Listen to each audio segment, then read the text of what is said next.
Hello friends, today we are going to discuss the causes of failure of the War of Independence. Guys, that War of Independence was a freedom fight. It was fought in 1857 and the main candidates in this fight were British East India Company and the Indians. Indians were calling themselves as freedom fighters, while the British East India Company was calling them as traitors, or they considered it a mutiny. So at the end of the war of the independence, the British became victorious, and the Indians had to face failure. Today we are going to discuss the causes of failure of War of Independence. That what were the reasons behind the failure of War of Independence? The first reason was the lack of leadership and discipline. There was not a common single leader to lead all groups. All the groups were fighting on behalf of their own, with a leadership of their own, and there was not a single leadership which could lead all rebellion groups. Every group was led by their own leader, and every group was following their own group leader, and there was no coordination between different groups which were fighting this War of Independence, and there was no discipline in the freedom fighters. They were not disciplined. They were not fighting according to the good rules of war. The lack of unity among the freedom fighters became the greatest reason, the basic reason for the failure of War of Independence. Since the freedom fighters were not united, they had no common leadership, they were not disciplined, and the freedom fighters also lack resources of all types. They were short of not only war equipments but food stuff as well. So you can say that the freedom fighters were poor armies with no discipline and no common leadership. So it was obvious that they had to face failure. On the other hand, the British were superior. The English troops were having superior technology, and the British fought with latest weapons. The non-cooperation of the rulers of state. The rulers of different states of Indo-Pakistan did not come to help the freedom fighters. Rather, number of princely states helped British. For example, Sindh helped British, Kashmir helped British, and Sikhs in Punjab helped British. So in this way, there were small groups and number of rulers, the princely states, which were supporting British instead of freedom fighters. The Sikhs of the province of Punjab considered the Muslims as their traditional enemies. Thus, they decided to support British in the War of Independence. On number of occasions while discussing different topics, I told you that in past there was a animosity between Sikhs and Muslims, especially during Mughal rule. So Sikhs were thinking that the Muslims are their enemies, and they thought that if they will not fight, if they will fight against British, when the British will left India, the Muslims will become the rulers of India, who were considering themselves as whom they were considering as their enemies. And so this became the major reason that Sikhs supported British in India in this war, and with the support of with the support of Sikhs, British were able to capture Punjab. The British succeeded in finding certain traitors in the leaders of the freedom fighters, which become vital vital for British to succeed in the War of Independence. For example, With some territories, they had blasted the ammunition depot of the Mughal. So the Mughal ammunition depot was blasted with the help of Mughal employees. So by using such territories, the British were succeeded uh, in demoralizing the freedom fighters and weakening their resources. Bahadur Shah Zafar, who was the last Indian king, had no experience of fighting a war. He had never participated in a war, so this was the first experience when when he has to handle a war, and that became the last war of his life as well. Punjab, Sikh, Sindh, and Kashmir sent their troops to help the British government. And British army was highly organized, trained and disciplined and experienced. I already told you that the Indian army was not organized, not trained, not disciplined and not experienced. On the other hand, British army was highly organized, trained, disciplined and experienced.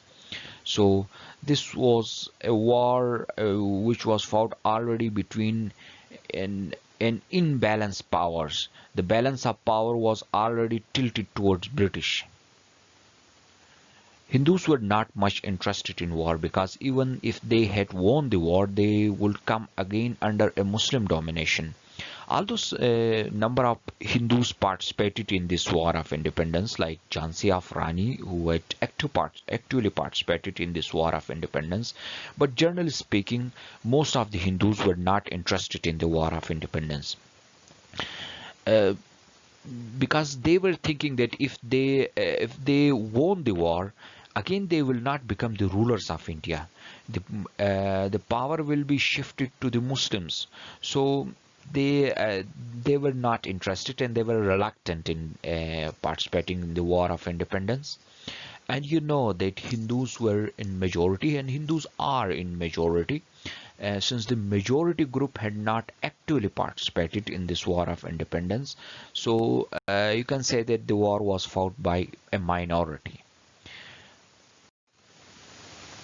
At the end of the War of Independence in 1858, a proclamation by Queen Victoria was issued that was read in India, and through this proclamation, drastic changes were made in the administration of India.